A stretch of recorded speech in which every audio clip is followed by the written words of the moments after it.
Classificação das hemorroidas, porque a gente precisa entender como é que tá para indicar o tratamento correto. Então a gente sabe que doença hemorroidária tem diversos sinais e sintomas, mas para nós médicos a gente ter que dar uma graduada para direcionar o que vai funcionar melhor naquela hora.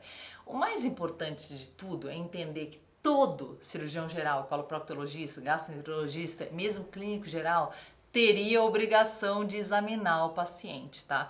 Quantos pacientes eu já não peguei no exame de colonoscopia após meses na fila do SUS, que estavam com sangramento anal, com suspeita de hemorroidas, mas que na verdade já tinham tumores de canal anal que poderiam ter sido diagnosticados por uma simples inspeção, ou seja, olhar, ou um simples toque retal. Na verdade, gente, isso faz parte do exame físico do coloproctologista, do cirurgião geral, a própria anoscopia, que é o exame do ânus com um dispositivo de plástico descartável, que não é mais incômodo que o nosso preventivo para câncer de colo do útero, mas que quase ninguém faz. E as desculpas são diversas. Não me cabe julgar, né? Mas o que eu tenho para dizer é que é um exame que poderia adiantar muito o diagnóstico e salvar vidas. Mas vamos lá. Na inspeção anorretal, quando eu olho para o ânus, eu já posso classificar as hemorroidas como grau 1, quando as veias apresentam um ligeiro aumento no número e no tamanho, mas não tem exteriorização do tecido, eles não estão para fora. E o sintoma mais frequente é o sangramento, que pode ser percebido, como eu já falei no outro vídeo, no papel higiênico, no vaso sanitário, o sangue que pinga e que costuma ser indolor, às vezes mancha a calcinha e mancha a cueca. Grau 2, os sintomas são semelhantes ao grau 1, porém ocorre a esterilização do tecido mucoso com as hemorroidas. Então você consegue sentir os mamilos hemorroidários no banho, gente, isso não é vergonha.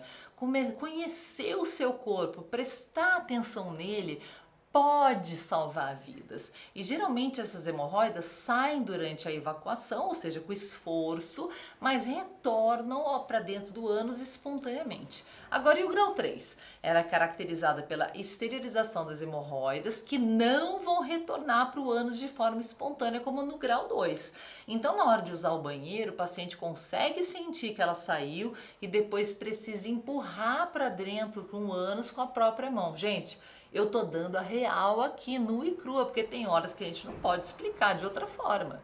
E finalmente o grau 4, que é o último estágio das hemorroidas, onde o paciente sente dor e desconforto intenso. As veias dilatadas não conseguem retornar para o canal anal, nem com ajuda manual, e aí a saída é a cirurgia. E uma simples anoscopia pode identificar mais de 99% das doenças hemorroidárias e, como eu já falei, deve ser realizada em qualquer paciente com suspeita de doença hemorroidária. Testes laboratoriais, por sua vez, usualmente não são necessários para pacientes com doenças sem complicações. Agora, a avaliação de todo o cólon através da colonoscopia é indicada para pacientes com pelo menos uma dessas características: anemia, sangramento que não é típico de hemorroidas, uma mudança no padrão intestinal, por exemplo, diarreia alternado com constipação, uma história pessoal de pólipos retais ou intestinais, história familiar de doença inflamatória intestinal, de nódulo coloretal, de neoplasia coloretal, de câncer, né? Ou doenças hereditárias coloretais e um parente de primeiro grau, ou outras suspeitas ou patologias que possam contribuir para os sintomas do paciente.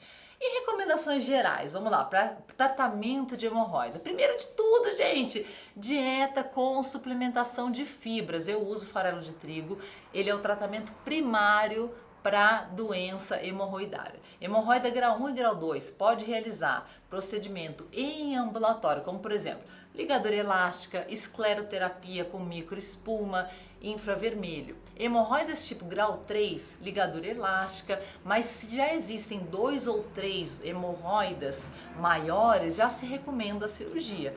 E pacientes com grau 4 ou mistas, se recomenda a cirurgia. A cirurgia é recomendada também para falhas de procedimentos ambulatoriais, como a ligadura, a escleroterapia.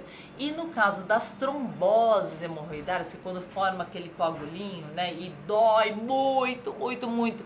Repouso, analgésico oral, analgésico tópico, laxante por 72 horas antes do tratamento definitivo, que é a retirada cirúrgica desse coágulo.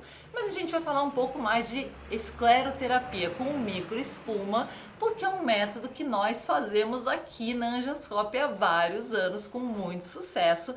Claro que em casos selecionados, e lembrando que hemorroidas são sempre progressivas e podem recidivar, ou seja, podem voltar. Então, quem já fez cirurgia pode vir fazer a espuma, e quem quer postergar a cirurgia também, vem às vezes dar uma amenizada no quadro, não que a espuma vai resolver tudo, mas porque o paciente não quer operar naquele momento. Mas sim, para grau 1, grau 2 e até alguns casos de grau 3, a microespuma vai muito bem. Mas eu vou deixar para o nosso especialista, o Dr. Evaldo, falar nisso, porque é ele quem realiza a microespuma aqui na Angioscópia. Um beijo, até o próximo vídeo.